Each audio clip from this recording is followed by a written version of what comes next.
Ramai yang tak tahu tapi IM Poh Yew Tian akan mewakili negara kita ke kejohanan final Esports Nations Cup yang akan diadakan di Saudi Arabia pada hujung tahun nanti. Ini adalah game final dia peringkat Asia menentang pemain dari Hong Kong iaitu FM Nilo Nissinen. Kita tengok kat sini Yew Tian mula dengan pawn ke E4 dan dibalas dengan pawn ke C5. Kat sini kita ada opening Sicilian defense dan seterusnya knight F3 kat sini. Knight C6, D4, pawn C makan D4 dan kita ada knight makan pawn D4. Knight F6 serang pawn E4 macam biasa. Knight C3, kawal pawn tu dan seterusnya pawn ke D6. Kat sini bishop ke G5, pawn E6 dan seterusnya bishop ke B5. Kalau korang tengok kat sini ada pin ke dua-dua arah macam huruf X macam tu. Ingat X, ingat X Chess Academy.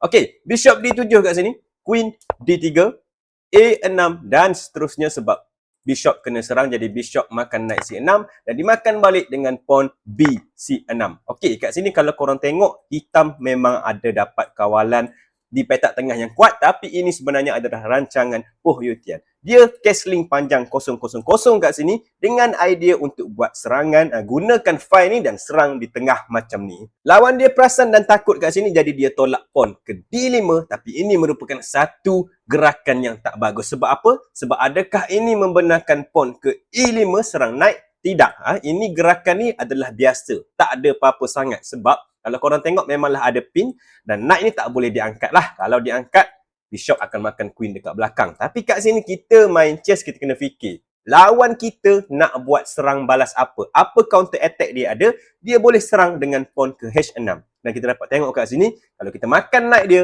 memang dia pergi makan bishop kita lah. Jadi tak ada apa-apa masalah kat situ. Dan kalau bishop kita undur ke belakang, masih buat pin, kat sini memang dia akan tolak je pawn G5, paksa bishop kita lari. Dan kat sini knight hitam pun boleh lari ke tempat yang selamat. Tak ada masalah. Jadi selepas D5, apakah yang tak bagus? Yang tak bagusnya kat sini adalah ini membenarkan untuk putih makan pawn tu bila-bila masa dia nak. Dan kalau pawn tu dah makan, dah tak ada siapa-siapa dah yang berada dekat file E ni, dia akan terbuka kat situ dan dua-dua file tu sebenarnya boleh diserang oleh putih. Jadi itu idea putih. Cuma kat sini Yew Tian tak makan terus, dia larikan dulu knight dia pergi ke B3 dulu. Okey, kita ada H6 oleh hitam, serang bishop, bishop undur ke belakang dan pawn G5 sekali lagi serang bishop sebab bishop ni jahat sangat. Okey, bishop lari ke G3 dan kita ada A5, serang di sebelah sini pula, cuba untuk serang kubu putih.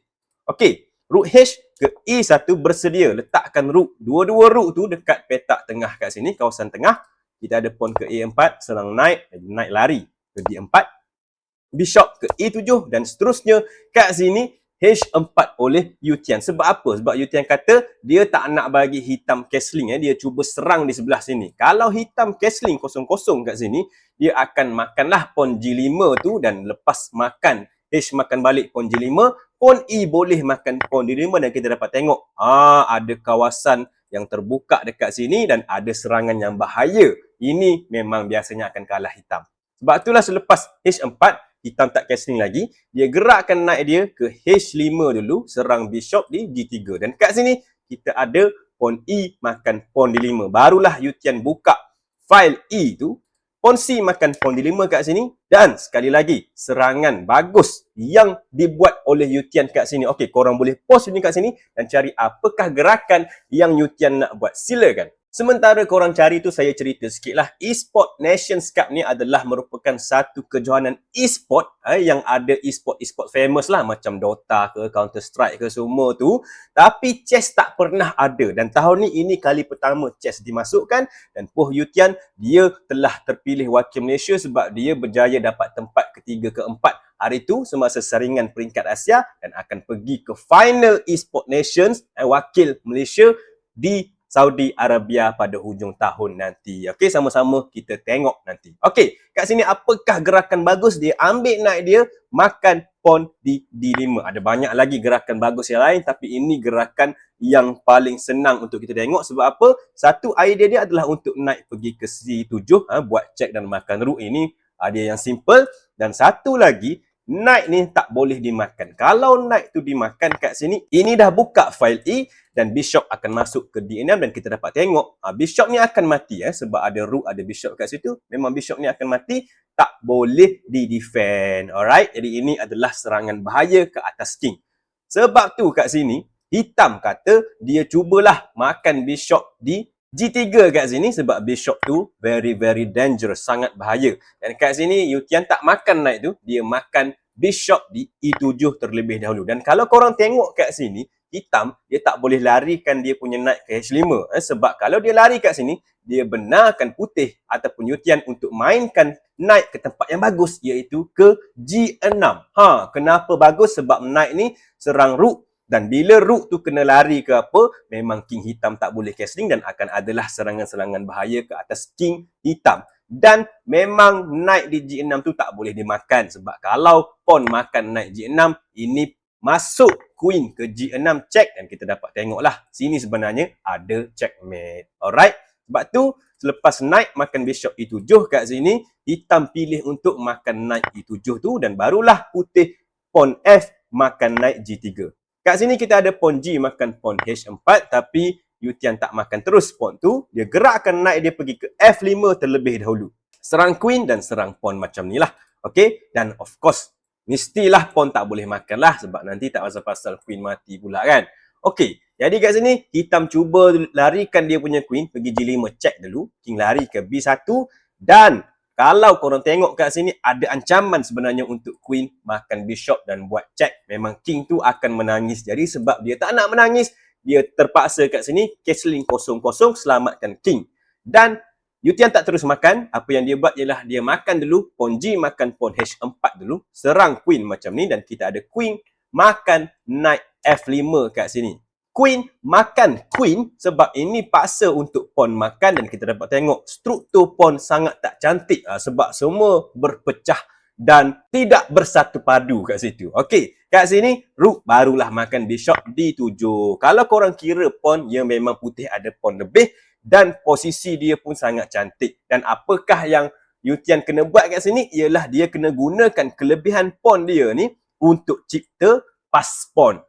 Okey, baik. Rook A ke D8 dulu, cuba untuk tukar rook tapi Yu Tian larikan rook D dia ke D1 dan kita ada rook F ke E8. Barulah kat sini rook makan rook D8, rook makan rook balik dan seterusnya B3 oleh putih.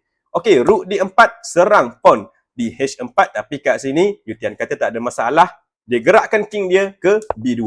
Kita ada rook makan pawn H4 dan selepas tu rook ke F1. Barulah dia serang pawn yang tak berapa nak selamat kat sini. Okey, rook G4 kat sini serang balik pawn G2 dan kita ada rook F2 kawal pawn macam tu. Okey, king G7 dan barulah kat sini masa untuk ditolak pawn C4. Kita ada king ke F6 cuba untuk datang ke sebelah sini tapi ini semua terlambat lah. C5 tolak lagi, king datang ke E6 dan kat sini pemain amatur terutamanya tolong ingat bila nampak king lawan nak datang dekat, jangan bagi peluang. Kita letaklah rook ke D2 kat sini buat pagar.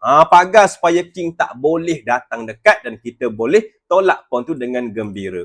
Okey, A makan pawn B3 dulu kat sini. Kita ada A makan pawn B3 balik dan seterusnya F4, C6, 2 step je lagi dan kat sini hitam kata alamak tak sempat. Dia larikan rook dia pergi ke G8. Kawal macam ni dan sekali lagi tolong jangan gopoh. Jangan terus tolak pawn ke C7 sebab ini benarkan rook pergi ke C8 dan kita dapat tengok kat sini pawn ni jauh sangat. Sorang-sorang. Sorang-sorang nak buat apa? Jadi dia tak boleh sorang-sorang. Selepas rook G8, putih mainkan pawn ke B4 kena ada kawan. Lagi ramai, lagi meriah. Okey, H5 oleh hitam, king B3, H4 dan selepas B5 kat sini hitam kata tak sempat, putih dulu yang akan sampai dan dia terus resign dan membenarkan Poh Yu Tian mewakili Malaysia ke final Esports Nations Cup nanti.